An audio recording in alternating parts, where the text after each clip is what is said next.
하늘에서 눈이 펑펑 내리던 겨울, 10살 김하진의 어깨에는 눈꽃이 하얗게 내려앉았습니다. 창밖으로 눈을 바라보며 하진은 벌써 3시간째 집 앞에서 서성이고 있었죠. 학교가 끝난 지 오래였지만 집에 들어가기가 두려웠습니다. 계모 윤미경이 있는 집은 언제나 차갑고 어두웠으니까요. 하진아, 왜 아직 안 들어가고 여기 서 있니? 옆집 아주머니의 목소리에 하진은 고개를 들었습니다. 무슨 말을 해야 할지 몰라 그저 웃기만 했어요. 자기 집 대문이 열리는 소리에 하진은 움찔했습니다. 또 학교에서 뭘 한 거야? 얼른 들어와. 윤미경의 날카로운 목소리였습니다. 하진은 작은 발걸음으로 천천히 집 안으로 들어갔어요. 거실은 어두웠고 식탁 위에는 차가운 밥 한 그릇이 놓여 있었습니다. 밥 먹고 방에 들어가 있어. 오늘 친구들이 올 거니까 나오지 마. 윤미경은 말을 마치고 화장실로 들어갔어요. 하진은 밥을 몇 숟가락 겨우 뜨다가 내려놓았습니다. 어머니가 돌아가시고 아버지가 윤미경과 재혼한 지 2년이 지났지만 여전히 이 집에서는 낯선 손님 같은 기분이었어요. 엄마가 있었으면 안 이랬을 텐데. 하진은 방에 들어가 창문을 열고 하늘을 바라봤습니다. 눈은 계속 내리고 있었어요. 밖에서 왁자지껄한 소리가 들렸고 윤미경의 웃음소리가 가장 컸죠. 그때 갑자기 방문이 열렸습니다. 너 내 화장품 만졌니? 윤미경의 눈빛이 매서웠어요. 하진은 화장품을 만진 적이 없었습니다. 고개를 흔들었지만 윤미경은 믿지 않았어요. 거짓말하지 마. 친구들 앞에서 망신 주려고 이러는 거지. 당장 나가. 하진의 팔을 잡아 끌며 윤미경이 소리쳤습니다. 하진은 놀라서 눈물이 터졌어요. 안 했어요. 정말 안 했어요. 하지만 윤미경은 들으려 하지 않았습니다. 하진의 겉옷도 주지 않은 채 현관문을 열었어요. 아빠 오실 때까지 밖에서 반성해. 문이 쾅 닫혔고 하진은 앙상한 나뭇가지처럼 길 위에 홀로 서 있게 되었어요. 눈은 더 거세게 내리기 시작했습니다. 골목길을 헤매던 하진은 점점 더 추위에 떨기 시작했습니다. 아버지가 오늘 밤 돌아올지도 확실하지 않았죠. 출장이 길어지면 3일, 나흘씩 집에 없을 때도 많았으니까요. 하진의 작은 발은 눈 위에서 자꾸 미끄러졌고 손가락은 이미 감각이 없었습니다. 엄마, 엄마. 하진은 기억조차 희미해진 어머니를 부르며 걸었어요. 바람은 점점 거세졌고 눈보라가 하진의 시야를 가렸습니다. 어디로 가야 할지도 모른 채 1시간, 2시간을 헤맸을까요? 다리가 더 이상 버티지 못했어요. 골목 모퉁이에서 하진은 결국 쓰러졌습니다. 눈이 계속해서 그 작은 몸을 덮어갔어요. 온 세상이 하얗게 변해가는 것 같았죠. 이봐, 꼬마야. 괜찮니? 따뜻한 목소리가 하진의 귀에 들렸습니다.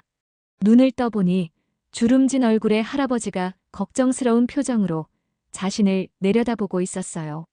폐지를 담은 손수레를 끌고 있던 할아버지였습니다. 이런, 완전히 얼어버렸네. 어서 따뜻한 곳으로 가자. 장춘섭 할아버지는 자신의 낡은 외투를 모은 돈으로 겨우 산 유일한 따뜻한 옷을 망설임 없이 벗어 하진을 감싸주었어요. 그리고 조심스럽게 하진을 안아 손수레 위에 눕혔습니다. 춘섭의 집은 멀지 않은 반지하 단칸방이었어요. 좁고 초라했지만 따뜻했습니다. 이렇게 어린아이가 밤중에 밖에서 뭐 하는 거니? 부모님은? 춘섭은 난로에 불을 지피며 물었지만 하진은 대답하지 못했어요. 그저 몸을 웅크린 채 떨고만 있었습니다. 춘섭은 더 묻지 않고 뜨거운 미역국을 데우기 시작했어요. 자, 이거 마셔봐. 몸이 따뜻해질 거야. 나 어릴 적에 어머니가 해주시던 국이란다.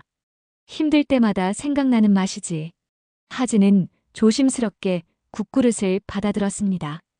따뜻한 국물이 목구멍을 타고 내려가자 얼어붙었던 마음에도 온기가 돌기 시작했어요.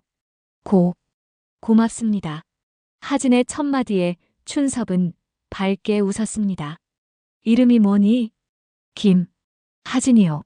하진이? 좋은 이름이구나. 난 장춘섭이라고 해. 춘섭이 봄춘에 빛날 섭이란다. 봄처럼 환하게 빛난다는 뜻이지. 춘섭의 말에 하진은 처음으로 미소를 지었어요.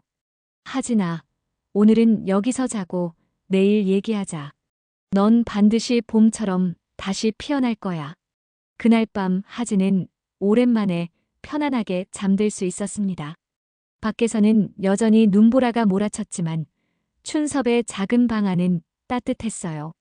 다음 날 아침 하진이 눈을 떴을 때 춘섭은 이미 간단한 아침을 준비하고 있었습니다. 찬밥에 달걀 프라이 하나, 그리고 따뜻한 미소였죠. 잘 잤니? 배고프지? 어서 먹자.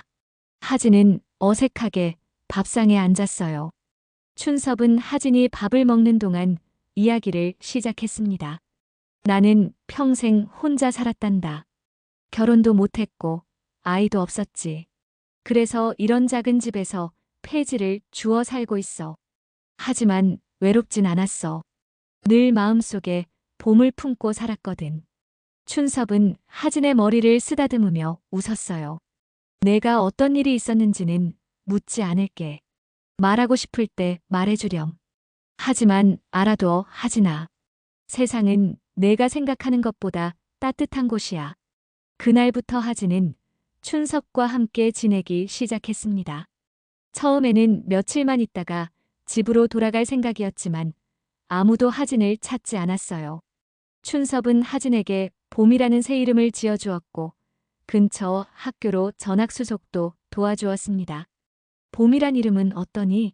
내가 다시 시작하는 의미로 말이야. 하진은 조용히 고개를 끄덕였어요. 그렇게 봄이라는 새 이름을 갖게 된 하진은 춘섭과 함께 새로운 삶을 시작했습니다. 춘섭은 비록 가진 것은 적었지만 하진에게 줄 수 있는 모든 것을 아낌없이 주었어요. 밤에는 낡은 책을 읽어주며 이야기를 들려주었고 주말에는 근처 공원에 데려가 자연의 아름다움을 가르쳐 주었습니다. 특히 컴퓨터에 관심을 보이는 하진을 위해 컴퓨터를 사주기 위해 석 달 동안 새벽부터 밤늦게까지 일했어요. 봄아, 내가 좋아하는 거 하나는 제대로 배워야지. 요즘 세상은 컴퓨터가 중요하다더구나. 12살 생일에는 케이크를 사주며 진심 어린 축하를 해주었습니다. 하진이 13살이 되던 해에는 골절상을 입은 하진을 업고 병원까지 걸어갔어요. 그리고 15살 때는 고등학교 진학을 위해 밤새 공부를 도와주었죠. 세월은 흘러갔고 하진은 춘섭의 보살핌 아래 자라 어엿한 청년이 되었습니다. 고등학교에서 컴퓨터 프로그래밍 경시대회에서 수상하며 두각을 나타낸 하진은 21살이 되던 해 미국 유학의 기회를 얻게 되었어요. 가서 큰 사람이 되렴. 하지만 무엇보다 행복한 사람이 되는 게 중요해. 춘섭의 말에 하진은 눈물을 감추지 못했습니다. 10년간 진짜 부모보다 더 큰 사랑을 준 할아버지였으니까요. 제가 꼭 성공해서 할아버지 은혜 갚을게요. 아니다, 봄아. 내가 행복하면 그걸로 충분하단다. 그것이 내게는 가장 큰 선물이야. 서울 강남의 고층 빌딩 사이로 겨울 아침 햇살이 비추고 있었습니다. 35세가 된 김하진은 창가에 서서 아래로 흐르는 차들을 내려다보고 있었죠. 실리콘밸리에서 성공한 투자자로서의 귀환이었습니다. 14년간의 해외 생활, 그리고 수많은 성공과 실패 끝에 하진은 이제 세계적인 IT 투자자로 자리매김했어요. 하진님, 다음 미팅 준비가 다 됐습니다. 비서의 목소리에 하진은 고개를 끄덕였습니다. 오늘은 특별한 날이었어요. 25년간 준비해온 계획의 첫 단추를 끼우는 날이었으니까요. 윤미경 재단의 자료는 다 모았나요? 네, 모두 준비됐습니다. 지난 10년간의 재정 보고서와 내부 고발 자료들까지요. 하진은 책상 위에 놓인 파일을 집어들었습니다. 윤미경 사회복지재단이라는 글자가 눈에 들어왔어요. 그의 눈빛이 차갑게 빛났죠. 고맙습니다. 이제 시작하죠. 하진이 해외에서 돌아온 것은 2년 전이었습니다. 자신을 키워준 장춘섭 할아버지가 돌아가셨다는 소식을 듣고 급히 귀국했지만 이미 장례식은 끝난 뒤였어요. 춘섭이 남긴 건 낡은 앨범 한 권과 편지뿐이었습니다. 하진아, 내가 잘 지내는 것만으로도 내 인생은 행복했단다. 하지만 자신의 과거를 완전히 떠나보내지 못한 채 살아간다면 그건 진정한 행복이 아니야. 용서할 수 없다면 적어도 직면해야 해. 내 이름처럼 하늘의 진실을 마주하렴. 춘섭의 마지막 말은 하진의 마음속 깊이 새겨졌어요. 그 후 하진은 자신의 원래 이름을 되찾고 춘섭의 유품을 정리하며 본격적인 조사를 시작했습니다. 얼마 지나지 않아 윤미경의 존재를 찾아냈죠. 놀랍게도 윤미경은 자애로운 복지사업가로 신문과 방송에 자주 등장하고 있었습니다. 노인 요양원과 사회복지재단을 운영하며 사회적 존경을 받는 인물이 되어 있었어요. 그래서 이름을 봄에서 다시 하진으로 바꾸셨군요. 비서의 말에 하진은 쓴웃음을 지었습니다. 네, 이제는 숨을 필요가 없으니까요. 하진은 한국으로 돌아온 후 춘섭투자라는 회사를 설립했습니다.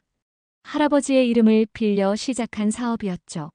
그리고 이 회사를 통해 윤미경 재단의 주식을 차명으로 매입하기 시작했어요. 천천히 하지만 확실하게 그는 윤미경의 모든 것을 파헤치기 시작했습니다. 회장님, 오늘 첫 번째 기사가 나갑니다.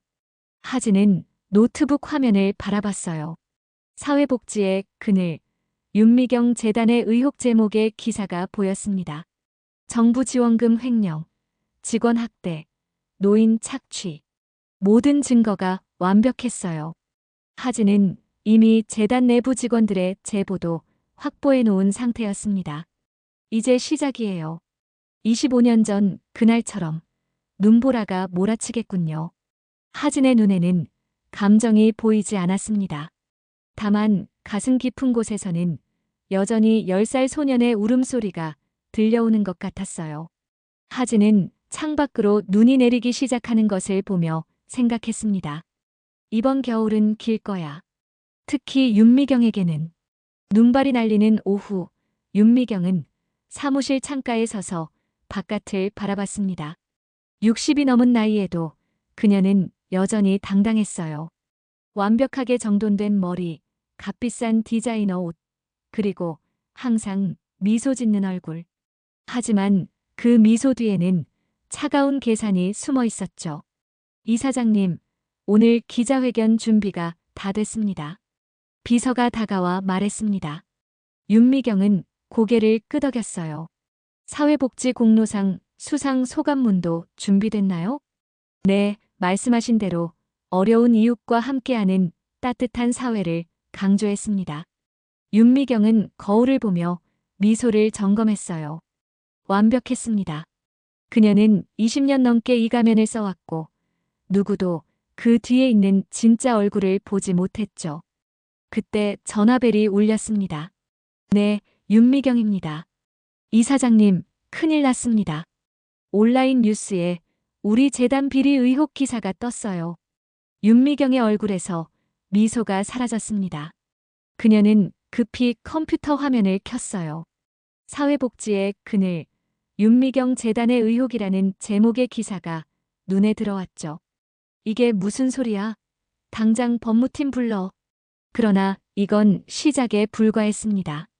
다음 날 또 다른 언론사에서는 더 상세한 내부 고발 기사가 나왔어요. 그 다음 날에는 실명으로 인터뷰한 전직 직원들의 증언이 쏟아졌고 사흘째 되던 날에는 감사원의 특별 감사 소식이 발표됐습니다. 대체 누가 이런 짓을 하는 거야? 윤미경은 분노로 떨며 소리쳤어요. 그녀의 완벽한 세계가 갑자기 무너져 내리기 시작했습니다. 그날 저녁 윤미경이 요양원을 방문했을 때였습니다. 평소라면 직원들이 줄지어 서서 인사했겠지만 오늘은 어색한 침묵만이 흘렀어요. 노인들의 눈빛도 달라져 있었죠. 뭐 하는 거예요? 평소처럼 일하세요. 윤미경이 소리쳤지만 아무도 대답하지 않았습니다. 그때 한 노인이 다가왔어요. 윤 이사장, 진실은 언젠가 드러나게 되어 있는 법이요. 뭐라고요? 우리가 먹는 음식에서 돈을 빼돌리고 약도 제대로 안 주고 다 알고 있어. 윤미경은 당황했습니다. 이런 대화가 오가는 것은 처음이었어요. 평소에는 모두가 그녀를 두려워했기 때문이죠. 사무실로 돌아온 윤미경은 재단 최대 주주가 춘섭투자라는 회사로 바뀌어 있다는 사실을 알게 됐습니다. 언제부터인지 모르게 그녀의 재단 지분 상당 부분이 이 알 수 없는 회사에 넘어가 있었어요. 춘섭? 이게 누구야? 윤미경은 왠지 모를 불안감에 휩싸였습니다. 그날 밤 그녀는 오랜만에 악몽을 꿨어요. 눈보라치는 밤 작은 아이를 내쫓는 자신의 모습이었습니다. 깨어났을 때 윤미경의 이마에는 식은땀이 맺혀 있었죠. 그냥 꿈이야. 그냥 꿈. 하지만 그 꿈은 계속됐고 현실도 악몽처럼 변해갔습니다. 일주일 만에 윤미경의 세계는 완전히 뒤집혔어요. 감사원 조사, 검찰 수사, 내부 고발자들의 증언. 모든 것이 그녀를 향해 있었습니다. 한 달 만에 윤미경의 세계는 완전히 무너져 내렸습니다. 사회복지공로상 시상식 대신 검찰 조사실에서 시간을 보내게 됐고 언론은 매일같이 그녀의 비리를 파헤쳤어요.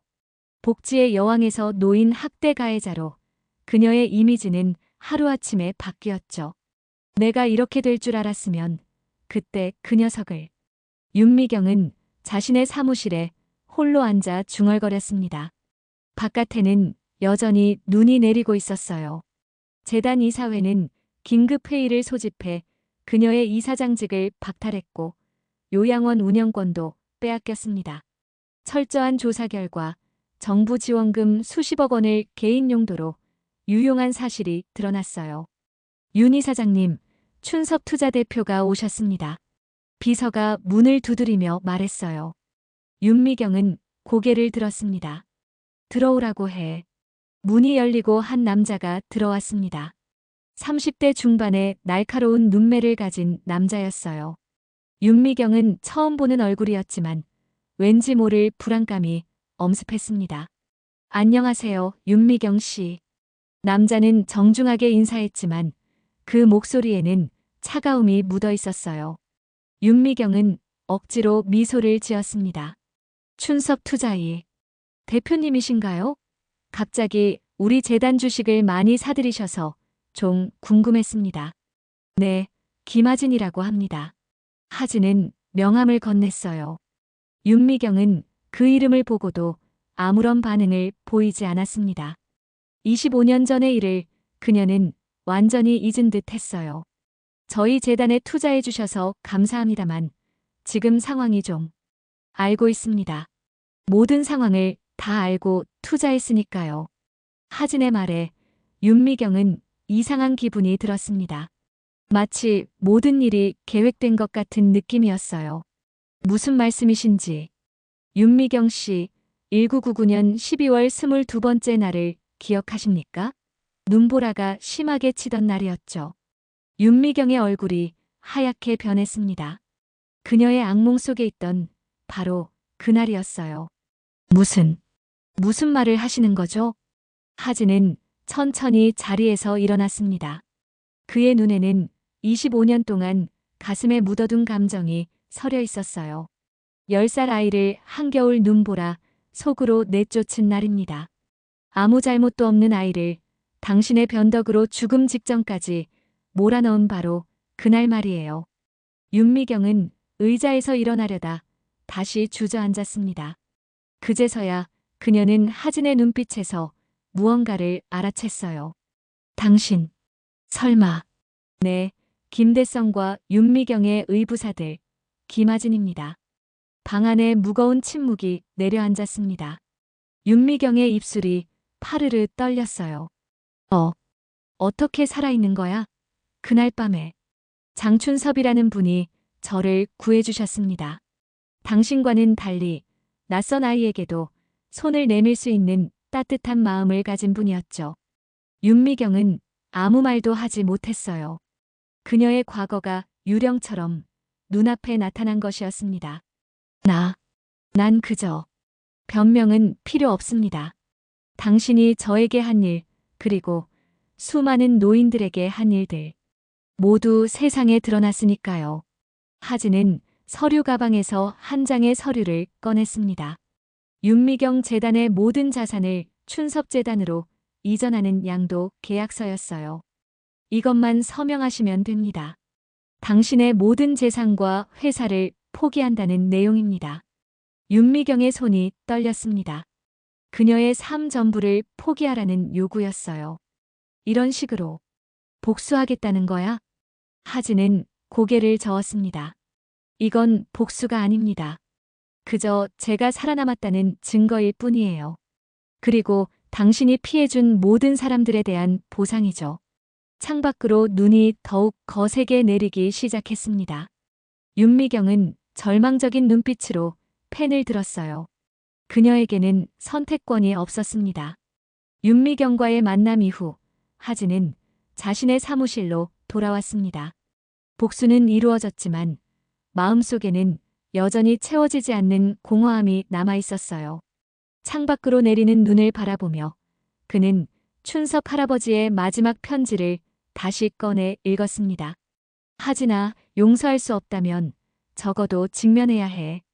그 말의 의미가 이제야 가슴에 와닿았어요. 직면하는 것, 그건 단순히 복수가 아니라 자신의 과거를 정직하게 마주하는 것이었습니다. 복수는 끝났지만 진정한 치유는 아직 시작되지 않았어요. 그 주 내내 하진은 평소와 다르게 조용했습니다. 춘섭재단 설립 준비를 시작했지만 마음은 다른 곳에 있었어요. 자신이 잃어버린 또 다른 조각, 아버지 김대성을 찾는 일이었죠. 하진님, 춘섭재단 설립 서류가 준비됐습니다. 비서의 보고에 하진은 고개를 끄덕였어요. 윤미경에게서 받은 모든 재산은 새로운 복지재단의 밑거름이 될 예정이었습니다. 노인들과 버려진 아이들을 위한 진정한 복지시설을 만드는 것. 그것이 하진의 새로운 목표였어요. 고맙습니다. 할아버지가 보시면 좋아하셨을 텐데. 하진은 책상 위에 놓인 장춘섭의 사진을 바라봤습니다. 온화한 미소로 자신을 바라보는 할아버지. 이 모든 일이 춘섭을 위한 것이기도 했지만 동시에 자기 자신을 위한 것이기도 했어요. 일주일 후 하진은 저녁 뉴스를 보고 있었습니다. 윤미경의 얼굴이 화면에 나타났어요. 사회복지재단 횡령 사건의 윤미경 전 이사장이 오늘 검찰에 소환됐습니다. 윤 전 이사장은 최근 모든 재산을 새롭게 설립된 춘섭재단에 기부한 것으로 알려졌는데요. 하진은 텔레비전을 끄고 창밖을 바라봤습니다. 윤미경의 모습은 한 달 전과는 완전히 달랐어요. 화려한 옷과 화장은 사라지고 초라한 모습으로 고개를 숙인 채 걸어가고 있었죠. 이제 끝났군. 하진은 중얼거렸습니다. 그러나 마음 한구석이 편치 않았어요. 복수는 이루어졌지만 어딘가 허전했습니다. 그날 밤 하진은 꿈을 꿨어요. 장춘섭 할아버지가 그에게 말하고 있었습니다. 봄아, 용서하지 못하면 내 마음도 영원히 겨울이란다. 다음 날 아침 하진은 중요한 결정을 내렸습니다. 춘섭재단의 설립이 어느 정도 진행된 후 그에게는 찾아야 할 사람이 한 명 더 있었어요. 25년 전 그날 밤 집에 없었던 아버지 김대성이었습니다.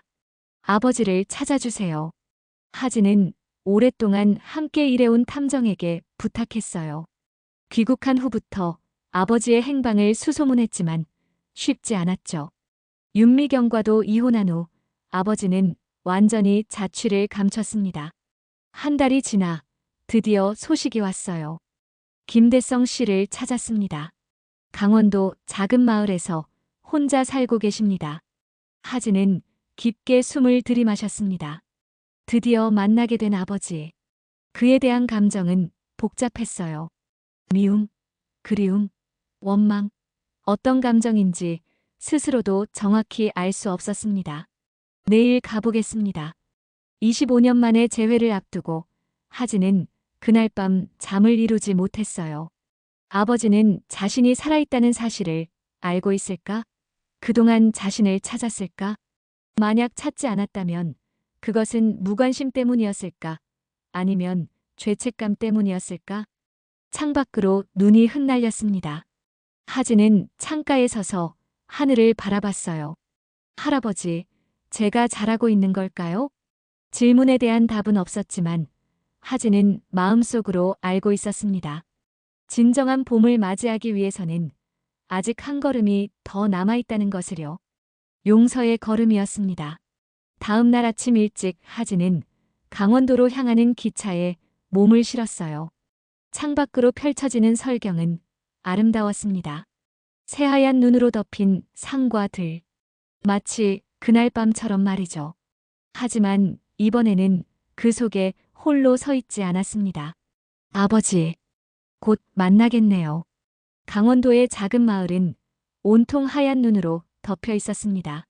하진은 택시를 내려 조용한 골목길을 걸었어요. 탐정이 알려준 주소를 따라가다 보니 마을 외곽의 낮은 언덕 위에 자리 잡은 작은 집이 보였습니다. 담장도 없는 허름한 집이었어요. 하진의 발걸음이 무거워졌습니다. 25년이라는 세월. 그 긴 시간 동안 아버지는 어떻게 살아왔을까요? 현관 앞에 서서 하진은 잠시 망설였어요. 문을 두드릴까? 그냥 돌아갈까? 심장이 빠르게 뛰었습니다. 깊게 숨을 쉬자.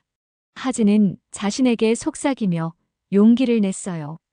2번, 3번. 조심스럽게 문을 두드렸습니다.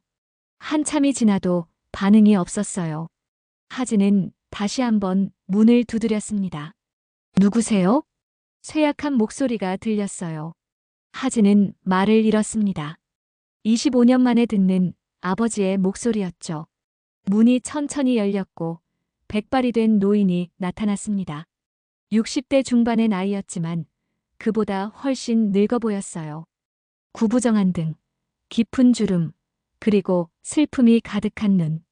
김대성은 많이 변해 있었습니다. 누구? 아버지의 말이 중간에 끊겼어요. 그의 눈이 하진의 얼굴을 바라보며 점점 커졌습니다. 떨리는 손으로 하진의 얼굴을 더듬었죠. 하진아, 하진이, 맞니? 하진은 아무 말도 할 수 없었습니다. 목구멍에 무언가가 걸린 듯 했어요. 그저 고개만 끄덕일 뿐이었습니다. 살아있었구나. 정말 살아있었구나. 아버지의 눈에서 눈물이 흘러내렸습니다. 떨리는 손으로 하진을 안으려 했지만 중간에 멈췄어요. 자격이 없다는 듯이 말이죠. 들어오렴. 춥다. 집안은 생각보다 깨끗했지만 초라했습니다. 난방도 제대로 되지 않아 차가웠어요. 벽에는 낡은 사진 한 장이 걸려 있었죠. 하진과 어머니의 사진이었습니다. 앉으렴. 차라도. 아버지는 부엌으로 가려다 다리가 풀린 듯 주저앉았어요. 하진은 급히 다가가 부축했습니다. 괜찮으세요? 괜찮다. 그저 내가 정말 하진이라는 게 믿기지 않아서. 하진은 아버지를 소파에 앉히고 주변을 살폈습니다. 약병들이 눈에 띄었어요. 많이 편찮으신가요? 그래. 몇 년 전부터 심장이 안 좋아. 하지만 중요한 건 그게 아니야. 아버지는 하진의 손을 꼭 잡았습니다. 떨리는 목소리로 말했어요. 하진아, 그날 널 지켜주지 못한 죄로 나는 살아있는 게 죄였다. 하진의 가슴이 아팠습니다. 준비했던 말들, 묻고 싶었던 질문들이 모두 사라졌어요. 눈앞에 있는 건 미워했던 아버지가 아니라 세월과 후회의 몸과 마음이 다 닳아버린 노인이었습니다. 그날 회사에서 연락을 받았어. 윤미경이 널 내쫓았다고. 눈보라 속에 미친 듯이 찾아다녔지만 아버지의 말이 흐려졌어요. 숨을 고르기 어려운 듯 했습니다. 윤미경과는 바로 이혼했어. 하지만 널 찾지 못했지. 경찰에 신고하고 사설 탐정까지 고용했지만 결국 실패했어. 모두가 내가 눈보라 속에서. 그 말을 끝내지 못하고 아버지는 흐느꼈습니다. 하진은 한참을 침묵하다가 천천히 입을 열었어요. 그때는 너무 어려서 용서를 몰랐어요. 이제는 아버지 옆에 있고 싶어요. 하진은 아버지를 안았습니다. 가슴 깊은 곳에서 오랫동안 얼어붙어 있던 무언가가 녹아내리는 느낌이었어요. 정말, 정말 미안하다, 하진아. 이제 괜찮아요, 아버지. 창밖으로 눈이 여전히 내리고 있었지만 하진의 마음속에는 봄이 찾아오고 있었습니다. 이듬해 봄, 서울 교회의 넓은 대지에 춘섭재단 복지원이 문을 열었습니다. 하진은 윤미경에게서 가져온 재산과 자신의 성공으로 모은 돈을 모두 쏟아부어 이 공간을 만들었어요. 버려진 아이들과 외로운 노인들이 함께 살아가는 특별한 공간이었죠. 회장님, 오늘 입주식 준비가 다 됐습니다. 비서의 말에 하진은 고개를 끄덕였습니다. 하진의 왼쪽에는 휠체어에 앉은 아버지 김대성이 있었어요. 건강이 많이 안 좋아진 아버지를 서울로 모셔와 함께 지내게 된 지도 벌써 반년이 지났습니다. 아버지, 할아버지 이름으로 만든 재단이에요. 어떤 것 같으세요? 아버지는 따스한 미소를 지었습니다. 지난 몇 달 동안 아버지와 하진 사이에는 깊은 이해와 화해가 이루어졌어요. 아픈 기억들을 나누고 서로를 용서하는 시간이었죠. 내가 정말 대단하구나. 장춘섭 어르신이 보시면 얼마나 자랑스러워 하실까. 하진은 아버지의 어깨를 가볍게 두드렸습니다. 이제 그들 사이에는 더 이상 어색함이 없었어요. 복지원 정원에는 벚꽃이 만발했습니다. 하진은 아버지의 휠체어를 밀며 천천히 정원을 거닐었어요. 오늘부터 이곳에는 20명의 아이들과 15명의 노인들이 함께 살게 될 예정이었습니다. 회장님, 첫 번째 입주자들이 도착했습니다. 하진은 현관으로 향했어요. 버스에서 내리는 아이들과 노인들의 모습이 보였습니다. 모두 낯선 환경에 어색해하는 표정이었죠. 안녕하세요, 여러분. 춘섭재단에 오신 것을 환영합니다. 하진은 밝게 인사했어요. 그의 따뜻한 말투에 아이들은 조금씩 긴장을 풀었습니다. 이곳은 여러분의 집입니다. 서로 가족이 되어 함께 지내게 될 거예요. 아이들 중 한 명, 8살쯤 되어 보이는 여자아이가 하진에게 다가왔습니다. 여기서 정말 살아도 돼요? 그 질문에 하진의 눈시울이 붉어졌어요. 자신의 어린 시절이 떠올랐기 때문이죠. 그럼요. 앞으로 이곳이 내 집이야. 아이는 밝게 웃었습니다. 그 미소에서 하진은 희망을 보았어요. 저녁이 되자 복지원은 웃음소리로 가득 찼습니다. 아이들은 노인들에게 제잘제잘 이야기를 들려주었고 노인들은 따뜻한 미소로 그들의 이야기를 들어주었어요. 정말 가족 같은 모습이었죠. 하진은 자신의 방으로 아버지를 모셔왔습니다. 작지만 따뜻한 저녁 식사를 함께 나누었어요. 감사합니다, 아버지. 내가 뭘 했다고. 그냥 아버지여서요. 하진의 말에 아버지의 눈에 눈물이 맺혔습니다. 창밖에서는 봄비가 내리기 시작했어요. 하진은 창가로 걸어가 밖을 바라봤습니다. 눈이 다 녹았네요. 아버지는 고개를 끄덕였습니다. 그래, 마침내 봄이 왔구나. 하진은 깊은 숨을 들이마셨어요. 가슴속에 남아있던 마지막 응어리까지 녹아내리는 느낌이었습니다. 이제 진짜 겨울이 끝났네요. 봄은 결국 오는 거였어요. 아버지가 하진의 손을 꼭 잡았습니다. 그들의 얼굴에는 평화로운 미소가 피어났어요. 밖에서는 봄비가 내리고 복지원에서는 아이들의 웃음소리가 들렸습니다. 하진은 생각했어요. 장춘섭 할아버지가 자신에게 주었던 봄이라는 이름의 의미를. 결국 그는 자신의 봄을 찾아냈고 이제 그 봄을 다른 이들에게도 나눠주고 있었습니다. 할아버지, 지금 저보고 계신가요? 제가 봄을 지키고 있어요. 하진의 속삭임은 봄바람을 타고 하늘로 올라갔습니다. 그리고 그날 밤 하진은 오랜만에 꿈을 꿨어요. 춘섭 할아버지가 환하게 웃으며 그를 바라보고 있었습니다. 봄아, 넌 정말 아름답게 피어났구나. 그것은 더 이상 악몽이 아닌 희망의 꿈이었습니다.